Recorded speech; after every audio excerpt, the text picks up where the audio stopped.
So please, man, enlighten us.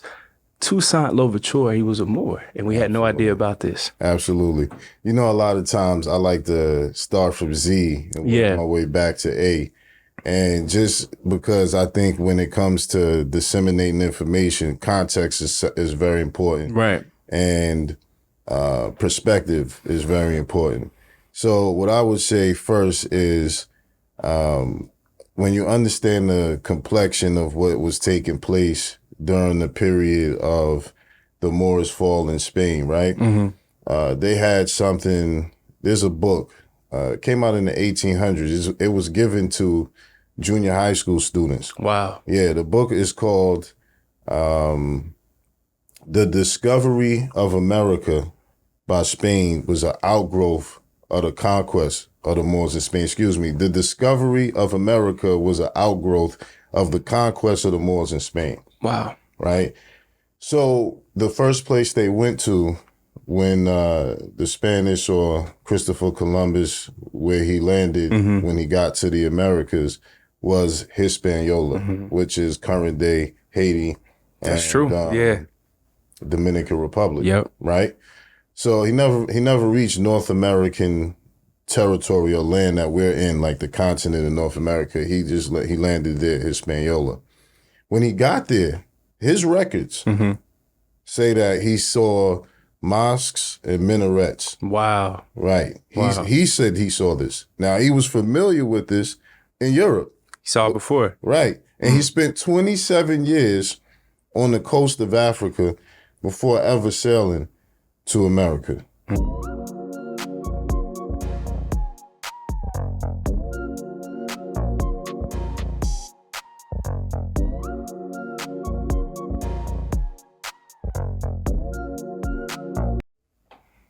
Good people, what's up, what's good, man? Blessed be your host, Caleb Smith.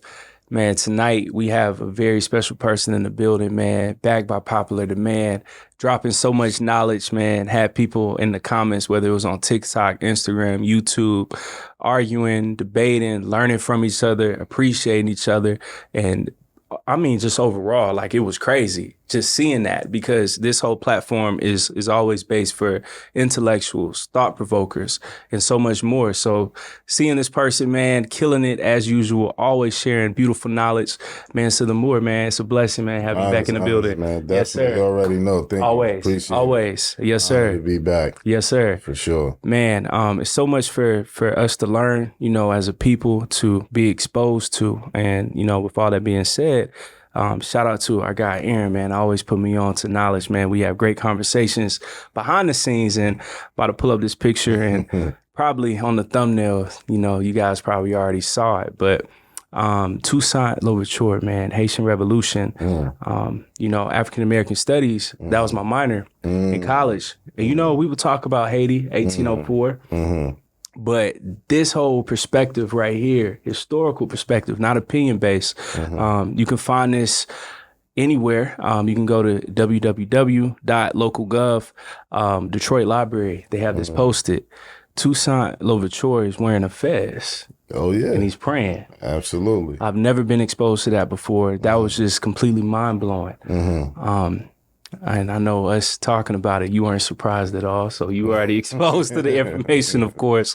Why isn't that taught to us? Because so often, right, when we talk about Moorish history, and again, we're about to have a great conversation, people think about, of course, you know, 1492, 711 AD, General Tariq, but not understanding that it's even more recent than that. We can go to 1804, and the man who led this revolution had military experience, and he wasn't just a slave.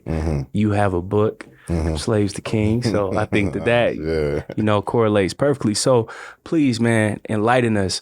Toussaint Louverture, he was a Moor, and we had no idea about this. Absolutely. You know, a lot of times I like to start from Z and work my way back to A.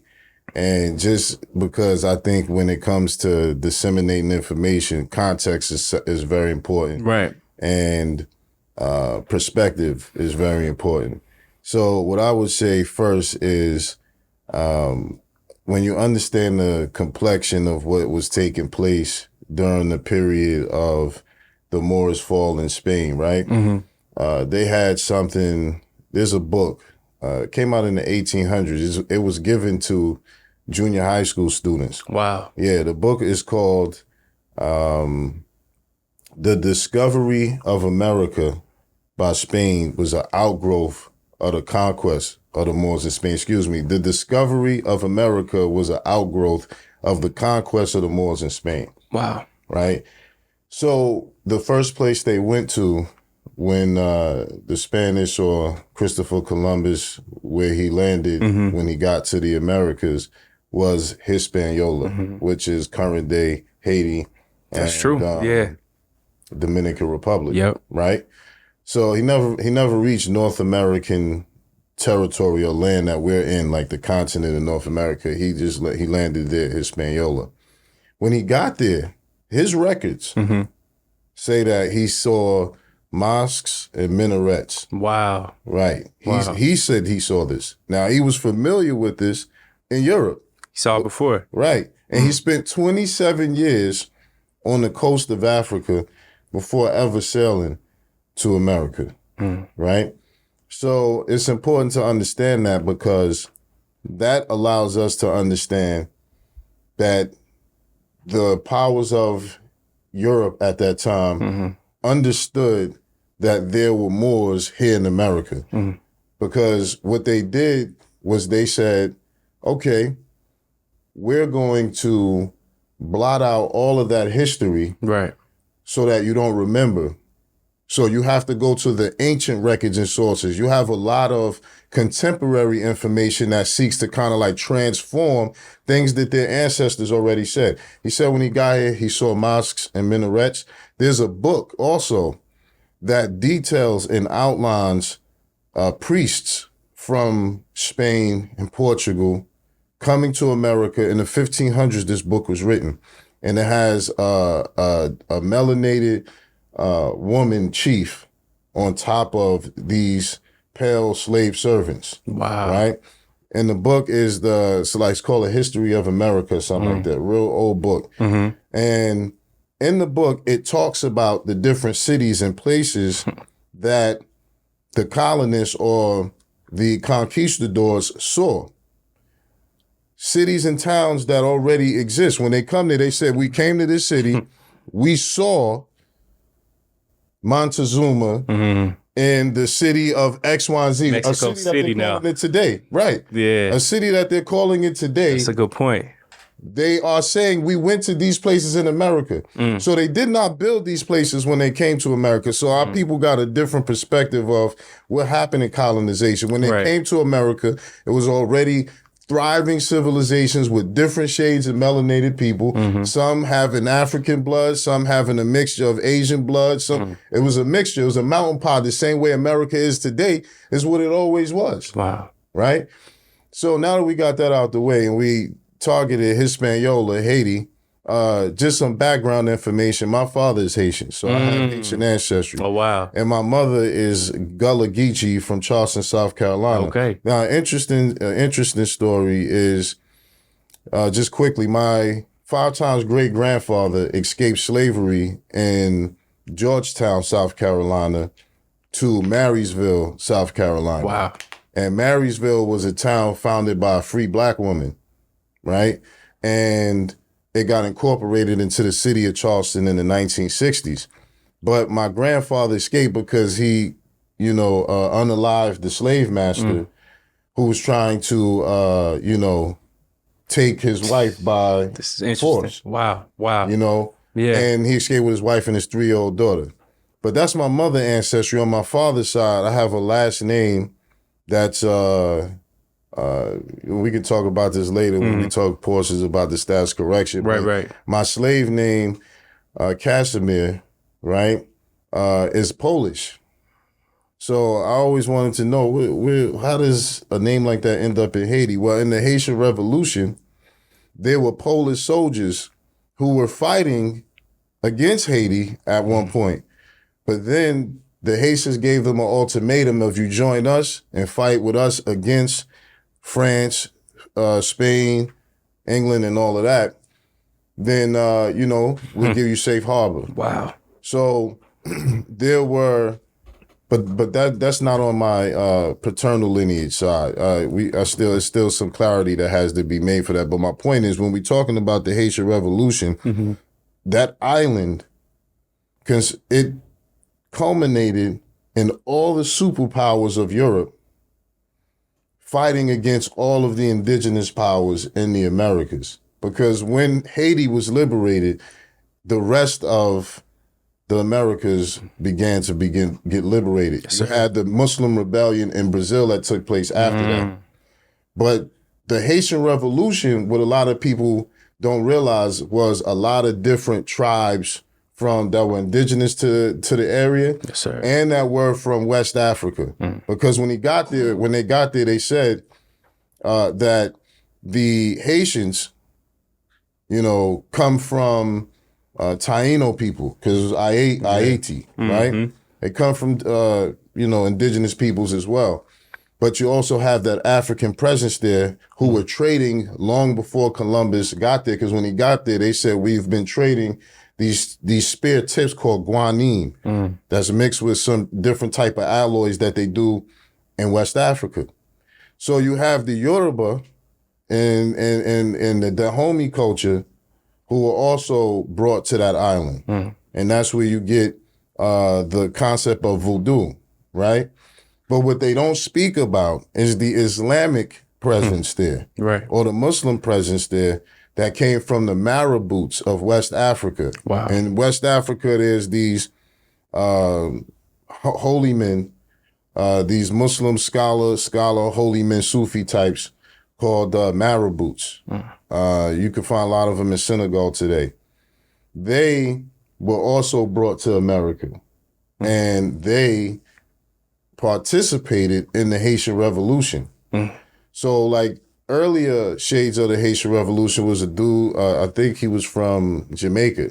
His name was Bookman. Yeah. Right? Yep.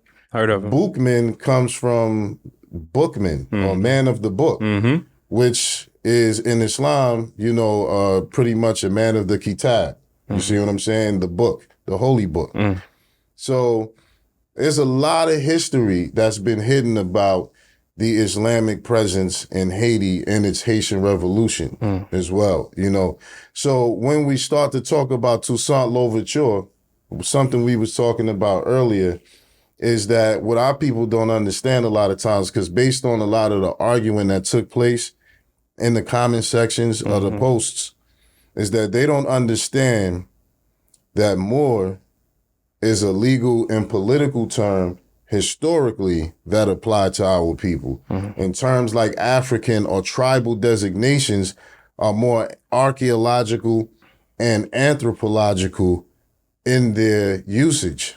So they're trying to I know because there was a lot of litigation that I was involved in many years ago as it pertains to the Moorish ID identification and status. And when it's applied in a legal venue, it is applied, Africans and terms like that is applied in a more archaeological and anthropological term.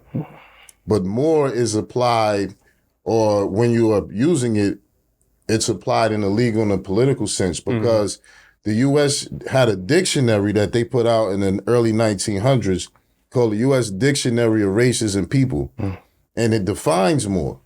And even the Britannica, I put out a definition on TikTok and another place on Instagram and all of that, that details from the Britannica encyclopedia that American Negro is a new cultural product, as they say, consisting of all the tribes of Africa, including Moors and Arabs, right? As well as diverse from the yellow Hottentots to the south to everybody, the Bantus, everybody.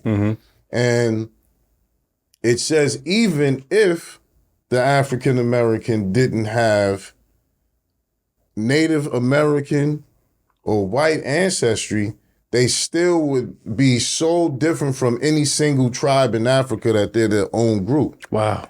So you're looking at a bloodline that has now combined. It's like the Infinity Stones. You collect all of them, combine them to one power. that's what the African American, as they term, has that bloodline.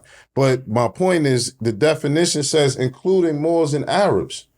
So a lot of times our people get caught up into what they identify with, not realizing that all of these identities we say we are consists within us in our bloodline. So we don't have to have preference to any one of them unless we want to. But we should use the right terms in the right venues for the right purposes, you know, because it matters. Yes, because having that application extends certain rights to you that you don't have accessible to you due to them creating identities for us, slave names, racial classifications that place us at a disadvantage or as second or third class citizens within their geopolitical structure. You see what I'm saying? So when we start to examine all of the activity in the Americas, it's not a shock that Toussaint Louverture, and I know the picture you're talking about, it can be located at the Library of Congress as well. So you can Google it, people could pull it up. I know you're going to show the picture. And so that shows you as the evidence of what type of concept that they were dealing with when they were even dealing with liberation. Because when you really examine the liberation movements among the enslaved in the Americas, you're going to find out that they were Muslim most of the time. Yes, sir. And they were a more dominating force because they had a single language and they could read, write, and do math because that's mandatory in Islam. Wow. Whereas the tribes who weren't had issues communicating because the language was different. You see, so that gave the Muslims enslaved among them the opportunity to plan and prep. It's an advantage. Right. It's an advantage. You know. So yeah, I'll pause right there. Bro, hey, killing it as usual, man. Again, bro, you said something that was very, very profound about cities, right? Me and Aaron, you know, we would have these same conversations all the time. Like New York, it was already there. Louisiana Purchase, Haitian Revolution leads to that. St. Louis, all of those things, right? Mexico City.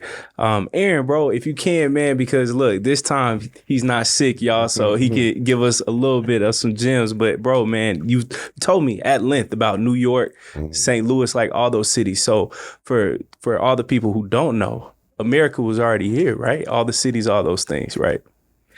Yeah, definitely. Just like Mansa had laid out, those are ancient energy centers, and they've been here. You know, it's cultivated by the original Americans that were already inhabited, which the colonists have found, and you can tell just by the big thing is like the World Fair, right? Yeah. And so like the World Fair, if y'all are familiar with it, if y'all could just look it up. There's the one that I first came to was the one in St. Louis, and then there's one in San Diego, I think. There's New York, but there's several others, right?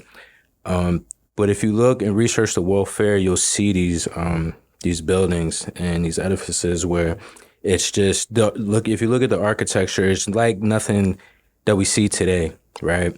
And it's said, I mean, there's like monolithic structures, just like immaculate architecture, right? And it said that it was a tour. So, you know, the story is it's like the fairs was built, people came, you know, had fun there, whatever, spent the money, and then like they would take the buildings down and then move it and then build it up somewhere else, right? And it's cool if you don't like dive into it, sounds good, but when you really dive into it, you're like, yo, hold on, you look at the buildings and the structures and things like that, you're like, yo, these are complete cities and things like, you know? So why would you destroy it and then pack it up? And you can't physically do it. Like, we couldn't do that now with the technology that we have right now and the way construction has developed and the machinery and things like that. We couldn't pull that off now. Yeah. And, you know, we weren't pulling it off then. So really, that was destroying stuff that was there. And, you know, you have reconstruction eras of the history of the U.S. So all the timing, it just is, the chronology just fits of them destroying that stuff, and that's really the reborn evidence of the city that was really we're really the old world over here. So, and it was, you know, just reconstructing the history and things like that. So, Wow, bars, bro. So, mosque in Haiti, right? So, Aaron's point, you know, cities already being there. In school, we aren't taught about any of those things. Instead, you know, we're taught that Haiti, America, was this primitive place, pre-colonialism, all of those things. So, how advanced were we as a people during those times? Well, man, it's real interesting because when you say that they don't teach us this stuff in school, they don't teach us this stuff in school because of how it would empower us. So science, so a lot of scientists say you can't say something is happening today, happened in the past, Right. unless you can prove it's happening today, right? So a lot of times when people ask me certain things about things, I try to show them something in real time that's happening Right. that can confirm that. And one thing we can point to confirm that is the governor of Florida has banned, DeSantis, has banned African American studies, saying it's not relevant to the curriculum. Yeah. So, and then Texas a few years ago were trying to reclassify slaves in the textbooks as migrant workers, right? So, Wow. So that's in real time. So they don't even want us to know. Trying to change the history. Again, Yeah. for the public. So again, so when you say this is why they don't teach us this in school, because there's a narrative. If you, you know, one of the, I'm gonna go around the world and come back. Yeah, you good. One of the things I mainly want to do with my life, inshallah, I'm able to do it, is to build sustainable smart cities, right? Little Wakandas everywhere, basically. I believe that's the future, and it's the present. And that's our pathway to ultimate, you know, power, right? But when we examine, if somebody told you that we had the technology all along to have free energy, right?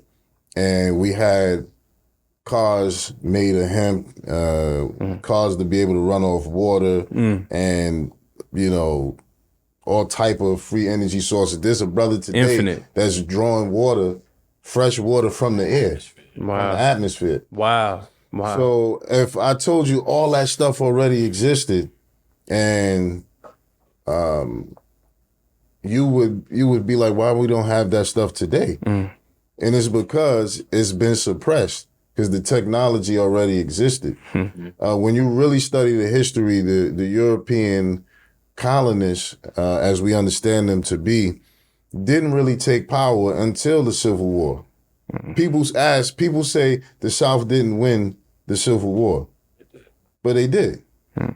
Because when you look at who Abraham Lincoln's running mate was, he was a Confederate. Stevens, right? Last name was Stevens. Yeah. He was a Confederate. Yeah.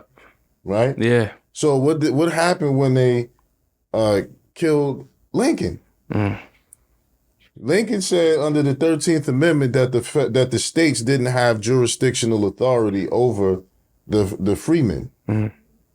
And when that occurred, that means we had no jurisdictional subjection to the state powers, only the federal government, right? Because the Emancipation Proclamation freed see, people get caught up in slave, but it's really jurisdiction is the term that should be understood. Right? Because jurisdiction is who has the authority to determine legally what they can do with you under their power.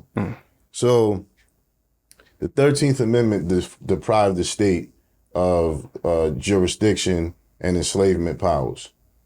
So they killed Lincoln, then took back the 40 acres and the mule that we're supposed to get.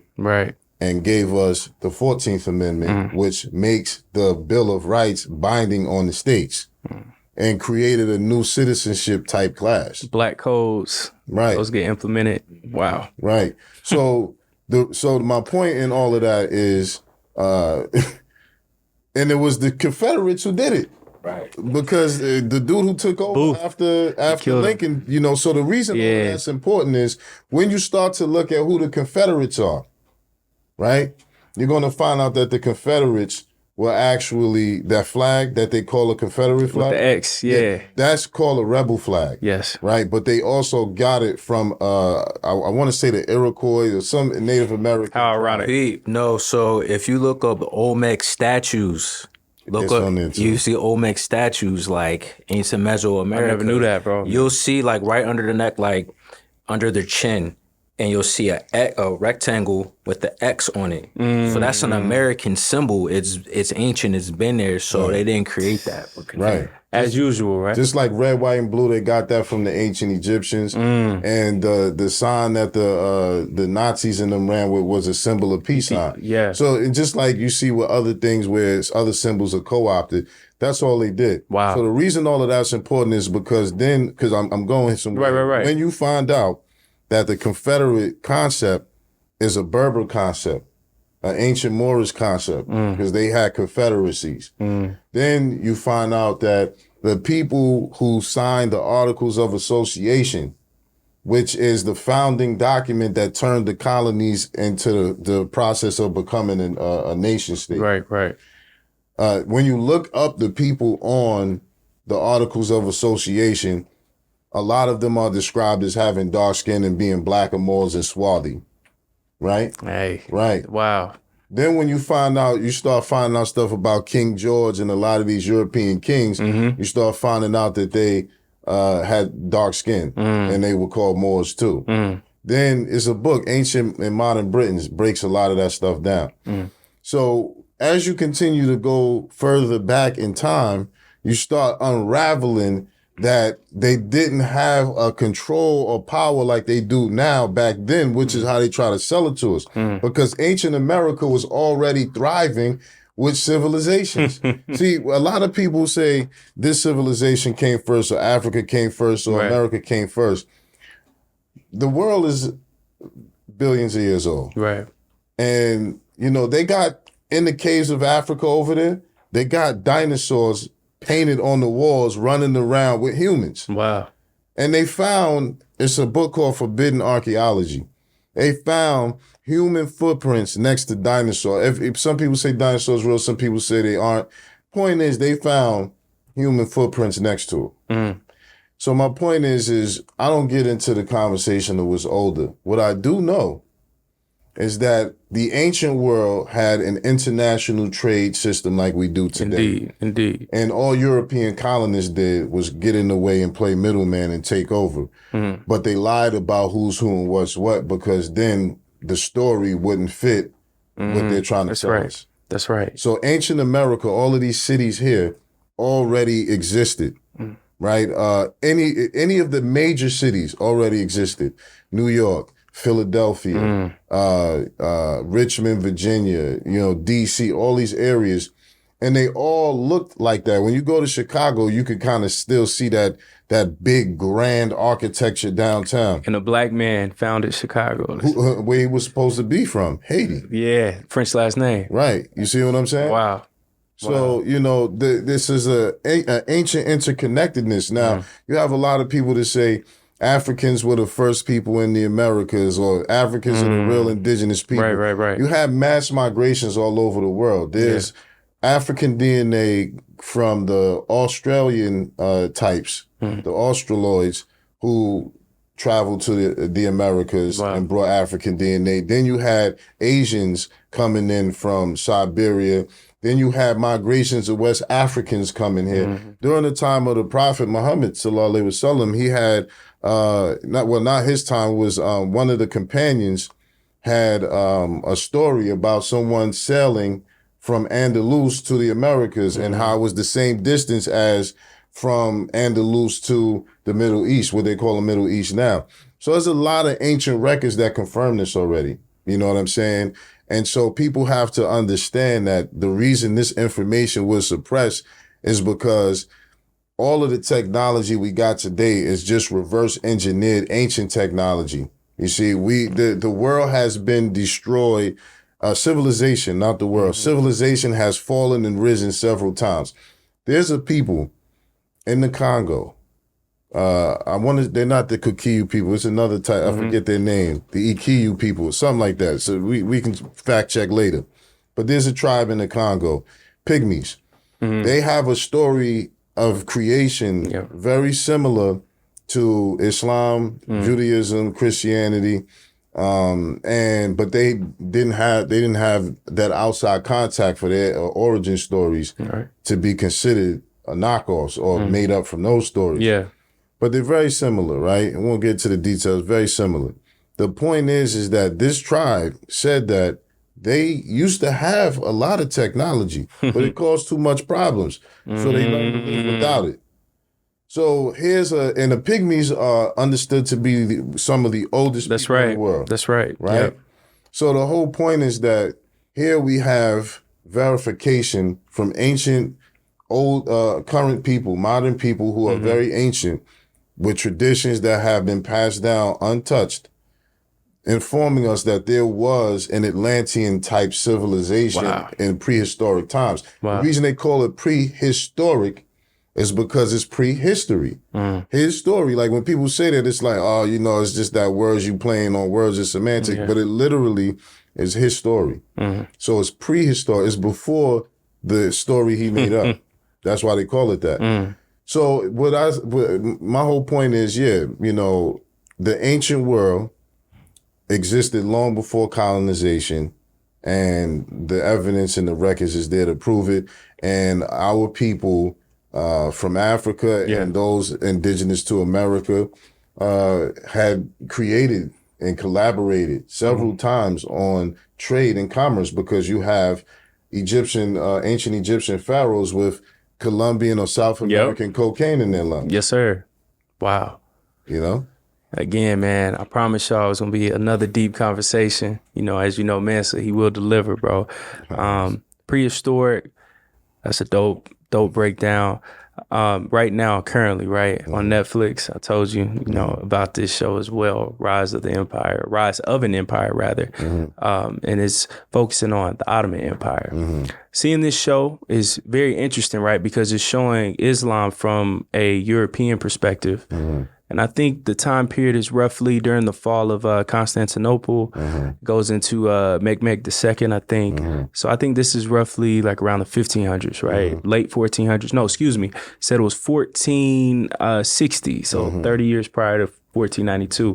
What's going on in Africa, in Spain, where they aren't talking about it, but instead, they're talking about Romania, Eastern Europe, but what's going on in Western Europe and also in Africa as well during this time period? Well, man, you can pretty much call those world wars, but they just don't call it that. You know what I'm saying? Okay. To understand what is really taking place is you gotta go back to like the 1090 something AD, right? Where the Crusades begins, where the Christian powers raid the Holy Lands that was controlled by the Muslims and protecting the Jews. When you go back there and you see that they pretty much said, that was the first of what we call Christian Doctrine of Discovery. Right? And then there was a succession of papal bulls and edicts after that. So all that's called the Doctrine of Discovery, which is the formal, legal, and political way of saying, set it on the Moors when you see them. If you watch some of the ancient dialogue that they had, they would say, I was set upon. So, sometimes when you hear brothers, I know when I was growing up in the 90s, you have brothers say, I'm going to set it on you. You know what I mean? Or he set it on him. Because what we don't understand a lot of times is there's a correlation in our bloodline that corresponds to these ancient time periods, but we just think we just woke up one day and we just live and exist, don't realizing that melanin itself scientifically has information in it that it doesn't report to the brain. Wow. Right? So it has memory and data and information in it. So I say all that to say, when you go back to understanding the Crusades and how impactful that was then, it's still an issue now because that's what they determined in Johnson versus McIntosh, that the authority of the United States government rests upon them inheriting it from England, who inherited it from the popes of Rome, right? So you're going to always go back to Rome in some kind of way. Right. So you got to go back to the Crusades. Right. Right. So what happens is they wage war on the Moors and Islam, and the Moors and Islam are fighting them for centuries and centuries, right? So we get to the late 1400s, where the Moors' power is weakened in Europe. So for 800 years, the Moors ruled Europe. That's a long time period. 800 years. You got to think about, we be talking about 400 years. Ain't that crazy? Right. Double. I remember one time I had an argument with a racist online who was talking about, we subjugated your people. I'm like, look, we had 800 on you. I feel sorry for you. We had 800. We had double. What's 400 compared to our whole entire existence and timeline? Right. That's a blink of an eye. Exactly. And we had them for 800. So what happened in this 800 years before you even get to the Ottomans? Wow. Because the Ottomans came at the tail end of the Moorish Empire Netflix. collapse. Talk about 1460. They don't want to. Season 1 starts in Yeah, 1460. The Ottomans inherited the fall off. Right. What was left of the Moorish Empire. Right. Come on. And they Come tried to move their way into North Africa, but the Moors were They talked about that. an opportunity to go into the Ottoman Empire. They probably didn't even want the land. No, they didn't want to go in. They said, figured. we either going to take Undesirable. Exactly. Yeah. So a lot of them went back into Morocco, into Africa. A lot of them hit the seas and became corsairs, or what they call pirates. Right? So the whole piracy stuff happens during this time period. Exactly. Got you. Okay. And what they don't also tell you is during this time, after the Moors fall and the Ottomans start picking up the scraps of that empire, they join something called the Family of Nations, which is them joining in a discourse of dialogue with the European powers. Break it down. Sort of like an ancient United Nations type of thing. Right? So this is why I've been to Turkey in 2021.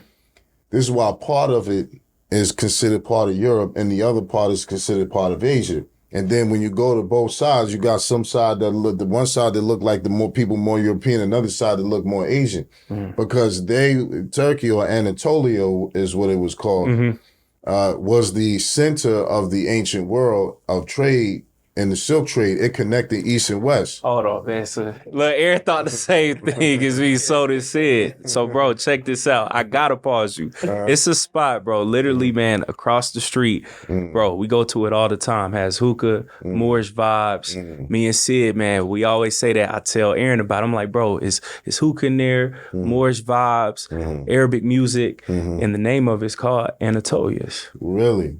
Wow. It's literally, Aaron, tell him, bro, right across the street. That's crazy. See? Hookah, all that stuff. Wow. All that's Moorish culture. Wow. You know what I'm saying? All that's Moorish culture. Even, very interesting, man. Absolutely.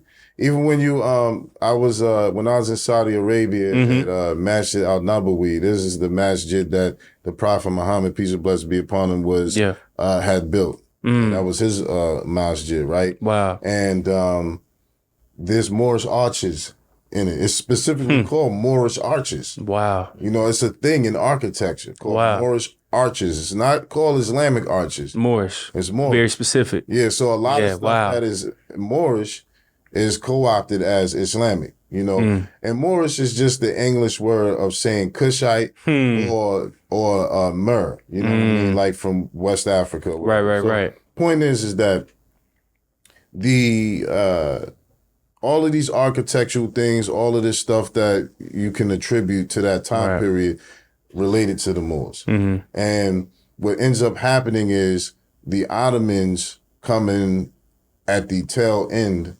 of the Moorish decline and the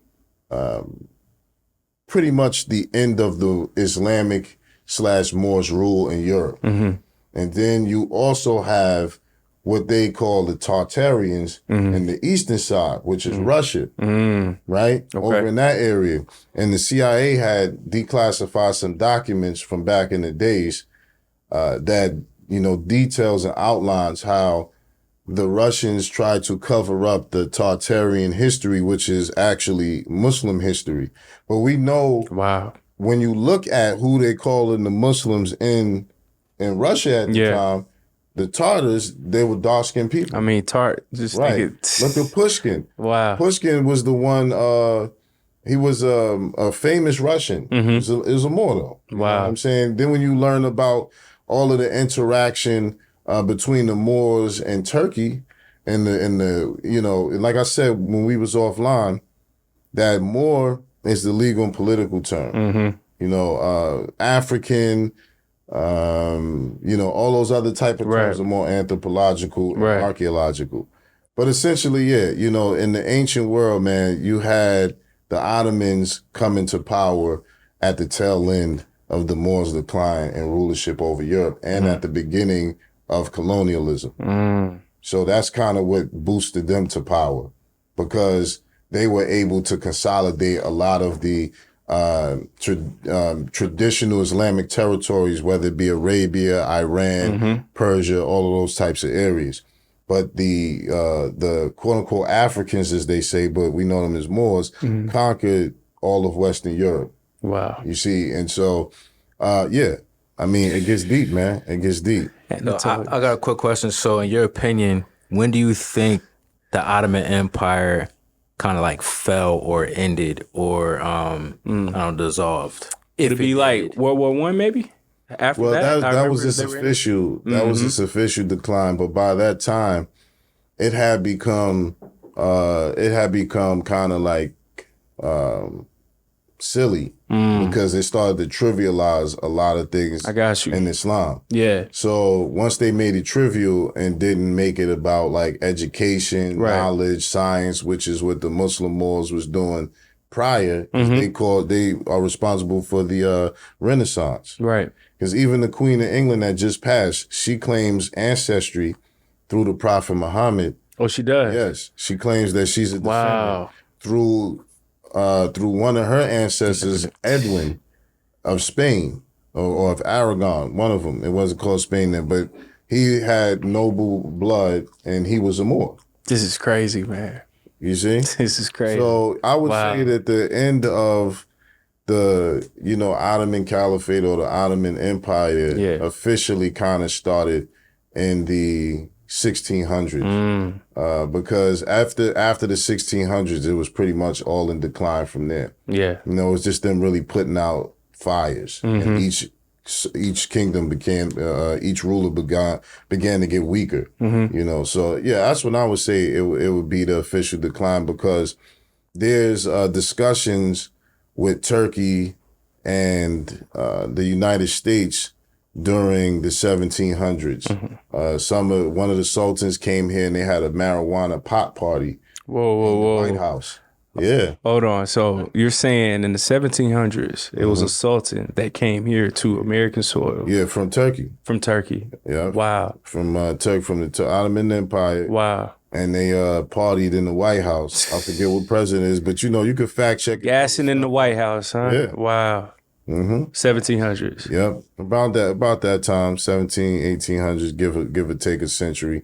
I'm just throwing some facts out there that people can research and find for themselves, Loving this conversation. Man, so, in the media, on TV, so often, right, you have people saying that the Moors were Arabs, or you have people say that Arabs are the people, that we see in Dubai right now, that they were light-skinned. Why do people say Arabs so often and not say Moors? Is it safer to try to make it seem like these weren't African people? Well, terms like, it all depends on what you consider to be ancient. A lot of times when I'm thinking about ancient times, I'm thinking about BC, but a lot of people think about like the 1700s is ancient to some people, right? But I'll put it to you like this. Term like African is fairly modern in its usage. You know what I'm saying? You're looking at 1600s, right? 1500s, give or take. You're looking at, Arab according to certain dictionary, Dahl's dictionary, is considered a black-skinned person, Mm. right? Okay. So now today, Arab means, it applies to anyone who speaks the language, right? Gotcha. But there's a story that the Prophet Muhammad speaks about where he says he see these white sheep coming around the black sheep and replacing the black sheep, right? And there's hadiths that, call that just describe the people who you would say are the Arabs. For instance, the cousin, the nephew, Ali ibn Talib, was a famous companion of the Prophet Muhammad. He's described as being black. Moses in hadiths in Islamic literature is described as being black. So Arab, when you look at, the people who speak the language today, pretty much the way modern politics works is whoever inhabits an area inherits its history. That's a fact. But it's not necessarily based on the genetics. You see what I'm saying? Because there's always been a lot of different migrations. Yes, sir. So the whole point is that the reason a lot of times people don't want to allow other types of identities to apply to who they consider traditionally African people is because the whole world is in on the big scam to enforce the slavery identity on us. Come on. You see? Yes, sir. Where they have inherited all of these identities. Now, look, this is not to say light-skinned people haven't always been around. Right. You know what I'm saying? Because when you look at the gene that is determining if someone becomes white, the gene that determines someone being lighter skinned evolved around 10,000 years ago. You know what I'm saying? So that we have scientific evidence of the first time a light-skinned person popped up, you know what I mean, in relation to human history. Right. So these are natural, so it's not to denigrate anybody for having different skin complexion, but what has happened is that everyone with darker skin has been relegated to just being a descendant of a slave. You see, all over the world, they pull this whole thing. Yeah. But when you check the ancient sources, they refer to these people as black skin.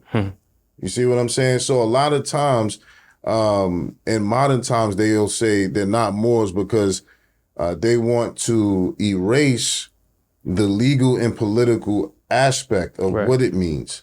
Because all throughout history, for a certain time period, you're going to see them refer to us as Moors. In the Islamic period and the period right before the Islamic period where you talk about our interaction with Rome. If people learn that the most famous Roman emperor, the one who went into Europe and I've built seen it that. up, I've seen that. Yeah. Septimus Severus. Yep. Right? Yep. Hey, we had talked about that before. Yep. You see? So a lot of these terms, when you investigate the origins, and we got a lot of the stuff on our MiracushSociety.org website that has all of the references of what these ancient names was referred to. Yeah, you know what I'm saying? For sure, man. And then where does the term blackamoor come from? Good question. Blackamoor comes from a Portuguese word called Negro Moros. Yeah, he gives it away right there. Yeah, because black, when people say Moor means black, it doesn't etymologically mean black, right? But connotatively it means because that's what its association had become to be known as. But in application, it's supposed to apply to dark-skinned person. Same as the word Indian. Right? So they play that game because when they came to America, they said they saw Moors. Then they switched it up and said it's Indians, but they both mean dark people. Yeah. You see? So indigo, all of that, right? Yeah. Nothing to do with blue. You know what I'm saying? But what ends up happening is, this term blackamoor comes into English when they started making differentiations between the Moors. Right. So they would call tawny Moors somebody who was more tan or browner, and then somebody who was more darker, they'd be like, this is a blackamoor. You see what I'm saying? Gotcha. But then they just dropped Moor and just ran with black. You see what I'm saying? Right. So you can see this progression over time if you look at the different dictionaries from the time periods. Wow. For sure. I love this, man. classifications, right? On your live on YouTube, it was excellent. Mustafa Hefni, I believe, right? Egyptian. He had to identify as white, correct? If you can, man, break that down for us. How if you could be from a certain country, a certain landmass, you could have dark skin, but here in America, you would be forced to identify as white. Right. How does that work? Well, Classifications. Well, the Christian doctrine of discovery, man, it's a deep thing. It's what created the modern concept of what we know as racism. Because it talks about the curse of Ham and anyone having black skin. It's cursed. It's cursed, right? We know, even though we know that's false.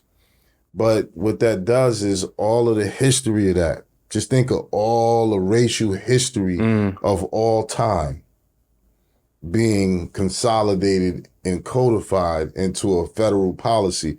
That's what Federal Directive 15 is. That was gonna be my next question. Yeah. You see? Yeah. So but when you read it, it's going to tell you that anthropology and science has nothing to do with these definitions and classifications. It's purely based on a social construct. Right. No matter how much we want it to be, it's not. It says it in it that science and anthropology has nothing to do with it. Wow. In the opening paragraph, it says that, right? So when you get to black, right, all of the other definitions besides Hispanic, because Hispanic is not a race, it's a culture, right? Because it says anyone who shares the cultural language of Spain and all that type of stuff, I'm just paraphrasing, notwithstanding or not including race, right? So that's why you have white Hispanic and non-white Hispanic, right? Yeah. But American Indian says anyone having origins in the original peoples of Asia. I mean, of North America, right? Or America. Then you have Asian that says anyone having origins in the original peoples of Asia. Right. Then you have white that says anyone having origins in the original peoples of Europe, North Africa, and the Middle East. North Africa, huh? Right, and the Middle East. Wow. And the Middle East was just Northeast Africa before the Berlin Conference. Yeah. There was no North Africa before the Berlin Conference, right? So what ends up happening is when you get to black, it says anyone having origins in the black racial groups of Africa. The black racial groups of Africa. Huh? not you don't have no origins in the original peoples of Africa. Your origins from the so when you research what are the black racial groups of Africa? Black is synonymous in U.S. law with slave. I keep telling people slave and criminal. Because criminal, all the negatives, the devil. They started in the 1500s. The black became something bad in the 1500s. That is true. Yeah, with the artwork. Yeah, that's when they it's a black Satan. Yeah, that's when they started. Dang, that's deep. That's deep. You know, so anything associated the black list, the black book, black market. Malcolm X movie vibes right here, man. Where they put them all, Black Ice, Black Christmas. Yeah. See what I'm saying? Yeah. So the whole point is, who the black racial groups of Africa? So they made it up a slave class, second class citizens. Wow. But white, right? Anyone having origins in North America, pure. North Africa, Europe, and Middle East. So Mustafa Hefni is Egypt, from what they call Egypt, which they call the Middle East. Which is crazy. Right? Sometimes they don't even it's in Africa, they be trying to say, nah, it's the Middle East. Northeast Africa, man. So he came here and he like, yo, I'm black. He looking at himself like, I already know what type of time it is. I'm gonna go, but see, here's the thing. When he came to America, it ain't like he was necessarily kicking it with black Americans per se. He lived in a suburb, brown white folks or whatever. But I guess he wanted certain benefits that come along with being classified as black, as far as like, government type opportunities. Understood. So they was like, nah, you white because you from Egypt. And he's like, but look, and they like, nah, that don't got nothing to do with it. You white because of where you from. You see what I'm saying? So skin complexion. It shows. Right. Has nothing to do with the racial classification. Although they made the skin synonymous with it. So like San Francisco is debating whether they want to give every black resident $5 million, right? Yep. Yep. but they say you got to identify as Black or African American, right? So what that shows you is that Elon Musk is an African American. Come on. Indeed. He's from Africa. He's from South Africa. Right. You see what I'm saying? Yeah. But he's not from the Black racial groups of Africa. You know what I'm saying? British colony, Right. basically. Yeah. So, but he can qualify for both if he wants. But the point I'm getting to is that the racial classification is what determines the status that people have. This is why they collected in all of their data. And one of the interesting things that's going on now that our people should really be aware of, and in fact, you sent it to me, Aaron, about the federal directive, the office management budget, and I talk about it on my YouTube Live, is now conducting public open discourse on how to better correct or define, clarify, or change policy within the Federal Directive 15 structure. So I believe this is because a lot of Moors and a lot of Indians and a lot of other groups have been kicking up a lot of dust about this Federal Directive 15 racial classification, as well as the dialogue between the ADOS and the FBA. Yeah. The diaspora discussion. Most definitely. There's a need to delineate now who's who and where each, you can't just lump us all in. Right. We may be under one category, but it's different levels to it. So what I advise is that our people should say that we want Black. If you want to keep Black, then you got to have it say anyone having origins in the original peoples of Africa, or anyone having origin in the original peoples of Earth. Because we know everybody was Black first. Come on. So, Yo, I got real quick. Of course, bro, you good. With the with Federal Directive 15, it's important to know that it's derived from the Office of Management budget. You know what I'm saying? The OMB. So anytime you're filling out an application or just anything that has to do with like when you're identifying your race, like it says like Hispanic, like white, Black, Native Hispanic, American. Black or whatever, it's for budgeting purposes, right? And so they're getting a tally on who's out here. And I think correct me if I'm wrong. That's the directive that authorizes the census too, right? Right. Wow. So that's how they get all the information. So that's how they get all the information. So it's for budgeting purposes. So like, if they like, we got to come up with some programs for like Hispanics. That's how they get the information and the gathering the intel. It's like every time you check that box. So, and then when you read Federal Directive 15, like Mansa said, in the beginning, it says it has nothing to do with anything anthropological or scientific. That's why, because it's for budgeting, it's for financial purposes. Wow. So, but we get so caught on the complexion, matched with the identity, it's hard to compartmentalize and separate the two. It has that when you're checking off a box, it has nothing to do with your complexion. It's all about the status. And then the fact that Black it doesn't descend from anybody original. It made Blacks when you identify as Blacks non-descendable.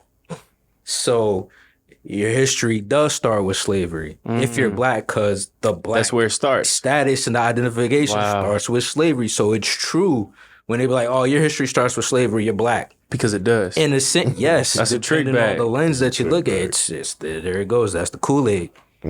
Wow. One thing I'll just add to that. Yeah, please.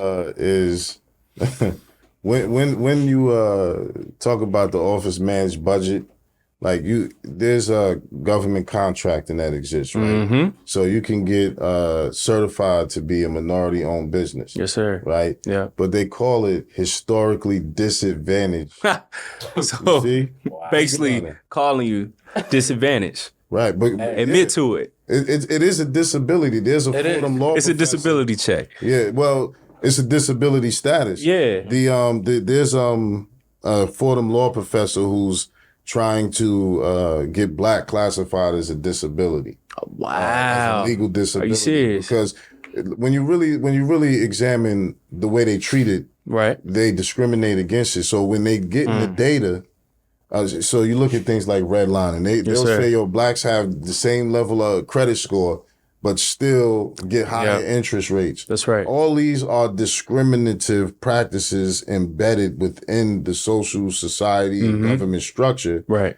That when you classify as a certain race, you may be able to get other benefits, but you're generally being discriminated against. Right, right. You see, and that's the premise of it. You know, because the racial status determines the level of standing you have in the society. You see? So this is why this stuff is important. Man, this is heavy. This is heavy. Here, you know, in the Americas, so many people now are learning about us being indigenous to the land as well.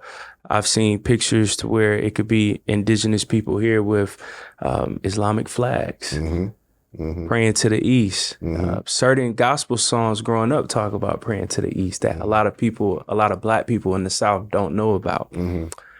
How long have we been practicing Islam here in the Americas without even knowing it overall? Well, see, in Islam, we're taught that Allah sent about 120,000 prophets to every nation in the world. Got you. So the ones we read about and know about are the most popular ones. Right. But anyone who had a monotheism message would fit into that category of what Islam is, because a lot of people get caught up into the Arabic the language of it, but it means submission to the will of God. Right. Right. So anybody who practiced monotheism is, in ancient times before the Islamic period, before the revelation of the Prophet Muhammad, would have been considered that. Right. So let's just put that there. So when you look at certain indigenous cultures and practices, where they talk about the one great spirit. When they do that, when they saying that, then they on the same similar facts. Thing. Tawheed. Right? Yeah, Tawheed, oneness, right, of Allah, whatever. So the point is that when we look at that aspect, it's timeless, it's ancient, as long as man was here. But when we look at it in times of what we know history to be with the Prophet Muhammad, the companions, and so on and so forth, spreading Islam as we know it in the Arabic term. Right. There is something called Ogham script, right? That was found in either Utah or Colorado, right? And this kind of script is the only found, it's a form of Kufic script as well. Like you got Kufic script that was found in the Americas as well. And that's a more ancient form of Arabic that was written that exists, that you will see in Yemen today, right? That's heavy. Okay. They brought Arabic-speaking people, Arabs here, to look at them and verify it. Wow. So just off of the artifacts alone, we're looking at at least the 7th, 8th century. Man. For probably as long as the Moors was in Spain, we can definitively say that there has been Islamic, at the least, trading, trading back and forth with the Americas. So yeah, we can definitely say that. So that would be about 1,200 years, give or take. Wow. And anything considered indigenous just means it's pre-Columbian, which means it was here before Columbus. Wow. So I don't even got to be that old to be considered, talking about what, 1492? Exactly. Man, this is craziness, man. Man, so you've been so gracious. Before we bounce, status correction, man. Seeing, all the great work that you were doing, organization and the team. Why is that so important, man, to correct our status as a people? Well, I think that, again, this opportunity that the Federal Directive 15 policy has with the office management budget, things like that in legislation is needed on a grand scale. And it should be, status correction should be a part of the discussion of reparations, because a lot of times we're just talking about a check, but they also robbed us of an identity. There was an apology for slavery in 2008 that Congress had put out. And it says, whereas Africans were subjected to the indignities of being stripped of their names and heritage. So they recognize, because what you have in a heritage is inheritance. Yes, sir. Yes, sir. So they also, there's case law that says that denationalization is worse than torture because it robs somebody centuries of an identity in the making. Knowledge of self. Right? Exactly. Yeah. So that should be a part of it. But what I've been able to do along with my team is create a system and process in a private capacity that any one of us could do so that they, at least on paper, can end discrimination against you with racial classification, because that's essentially what they've done with us when they stripped us of our name and heritage. Because just quickly, I'm gonna wrap it up. Yeah, you good. Good. There's a when they had the discussion of freeing the slaves, they were discussing the fact that the slaves are now freemen, but being free is not a status in law, and we can't give them rights that we didn't give them in medieval England. But there were no Negroes in medieval England. The term didn't even exist yet. Right. But there were Moors with treaties in medieval England. And those things are considered part of the laws of England, or the common law of England. And the common law of England is something that every Supreme Court justice swears upon that they're going to enforce as a basis of the American law system. So the reality is that there's an identity and a status that is preserved in history lawfully and legally and politically for us to access, so that we can, on paper at least, have certain rights that they discriminate against us on. And it goes a long way. And it actually gives you a literal more standing. If you notice, a lot of the conflicts and the beefs between the diaspora wars, it get brought up that the quote unquote African American doesn't have a nation. Well, the nation is the United States. They're members of the United States. We're second, third class citizen. What they're talking about is you don't have a descendable ancestry because it starts with slavery. You see, so that's why status correction does. It ties you back in so that you can get your legal and political and economic rights, as we see through all the discrimination that the black status gives a person. So I'm not saying, to change and correct your status and then disassociate yourself with your people. It's a private matter, but it's something you want to do so you can get certain edge or be on the same footing, at least on paper. When they see you, they're going to do what they want to do. Back to the disadvantage. Yeah, but when it comes to, but you have recourse, and on paper, they can't do it to you. You know what I'm saying? Like, so it's become something that's very important. It doesn't have, there's a lot of misconception about what status correction is. A lot of people misrepresenting it, but it's something that me and my team created in 2007, 2008, And, doing that for a minute. So, anybody, can check me out on at Mansa the Moor .com, or go to, just check me out on IG at mansa.i.muhammad. And just get with me, or go to my YouTube, Mansa the Moor. Yes, sir. And they can get further information. But I would say that would be something that every brother and sister should do. And I'm gonna say this last part. You good. I'm gonna just say this last part about it. You good. When the brothers do status correction, it's great. We do it for ourselves. But who really needs to do it is the sisters. Specifically because what they did was, during the 1700s, the slave masters had created a system they used Roman animal domestic law. Yep. To say that any child born from a black woman is a perpetual slave. And they did it so that they could get around paying child support to the women that they were making babies with on the plantation. Right. So instead of having to pay, because in the law of England, they still had to pay child support. So child support not a new thing. You see, so they didn't want to pay it, so they made the slave women the babies be perpetual slaves. So anybody born from a black woman is a perpetual slave. You see? So if the sisters correcting their status, getting out of the slave status, and participating in all of the things that come along with making that better, then the womb will already be set. That's right. So that the inheritance of slavery and poverty isn't being inherited. You know what I mean? Oh, listen, man. Mansa, bro, he's a monster when it comes to this. Bro, before we leave, I got to ask you this question, man. Aaron, again, bro, put me onto this. Growing up, Benjamin Banneker was always, spoken about, raved about, genius, right? When it came to designing the nation's capital, Washington, D.C., straight from his mind.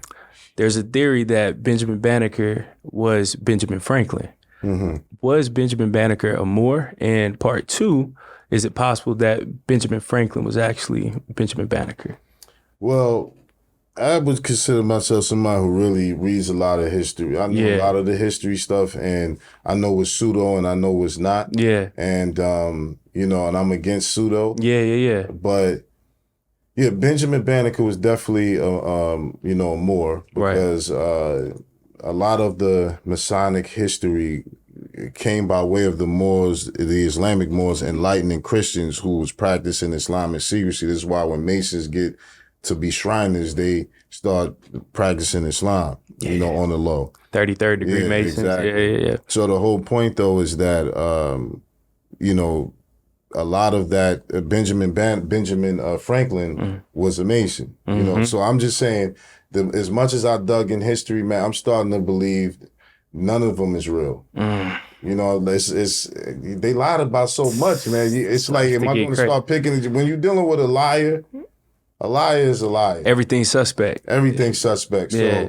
So that's not one that I delved into in detail, but I have looked at the fact that once I started looking at the Articles of Association and realizing that it was a lot of Moors, dark-skinned Europeans, black people from Europe who signed these things. And then when I found out about King George, they call him Swarthy. Wow. They call him black. Wow. Literally.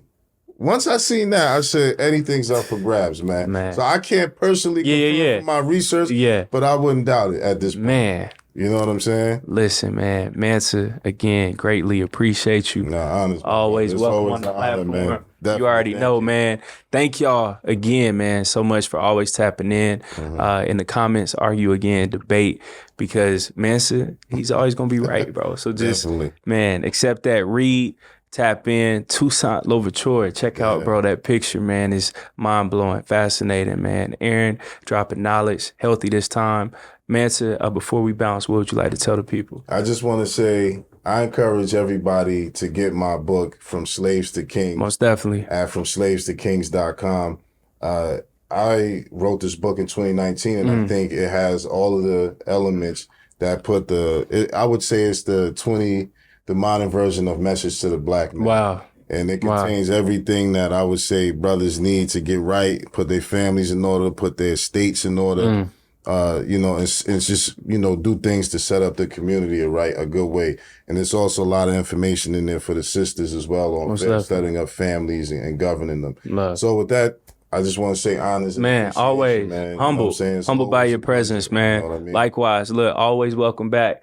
Part 3, man, that will always be welcome, bro. So, man, anytime, shoot me a text. I got you, man. Shout out to the team. Shout out to everybody. We appreciate y'all, man. Keep sharing the content. Join the conversation. Pick up a book and read, man. We appreciate y'all. Blessed be your host, Caleb Smith. Peace. Peace.